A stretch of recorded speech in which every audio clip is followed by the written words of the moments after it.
What's rockin' Rocky Top? It's Miles here at the Music Minute, where I talk about music that I think you will enjoy. I'm going to try to keep this one a little simple today, do things a little different, give a brief rundown about an album, give you some songs to check out. We're done. Today I'm going to be talking about Paramore's self-titled album, Paramore, which came out in 2013. Now, technically, that was 8 years after Paramore started, but I feel like they did this on purpose.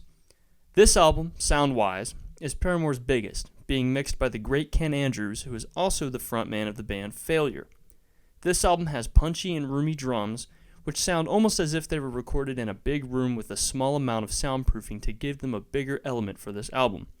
The guitars switch between clean and overdriven tones, giving the songs on this album a life of their own in a way.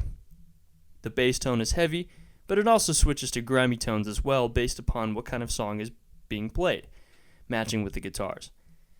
For example, if you listen to the end of Future and Ankle Biters compared to Last Hope and Hate to See Your Heart Break, you can hear exactly how much this band has matured up to that point. Not to mention that this was the first album without founding members and brothers Josh and Zach Farro, challenging Paramore to do a lot of the writing on their own. But without Failure, Paramore did just that and made what I think is one of their most mature and full albums to date. There are also a handful of newer approaches to this instrumentation in this album, with synthesizers, bells, gospel choirs, and even a ukulele. Now, I usually go into detail about some songs that I like, but I know that we're all busy and there's work to be done at this point in the semester and it can be kind of stressful, so instead of doing that, I just say if you have some free time, check out the songs off this album. They're titled Daydreaming, Ankle Biters, and Be Alone.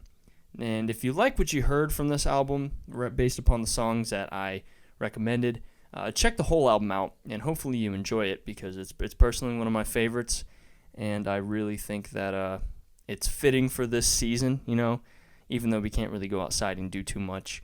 It kind of just has like a happy tone to it. It's really nice. Now, I also forget to plug it every time I do an episode, but there's a playlist of every song that I've ever mentioned in any episode of this series, so if you want to check that out, the link is in the description of this video. Don't forget to take some time for yourself and listen to some music to give yourself a break from the stress that comes with this point of the semester. Thank you for listening, and I'm going to work on figuring out what I'm going to review next week. I've been kind of slammed myself, but if you've listened to this episode, you've made it this far, and you still care, thank you so much. It means a lot that people take time out of their day to listen to me talk about music that I think everybody will enjoy. Thank you so much, and keep on rocking.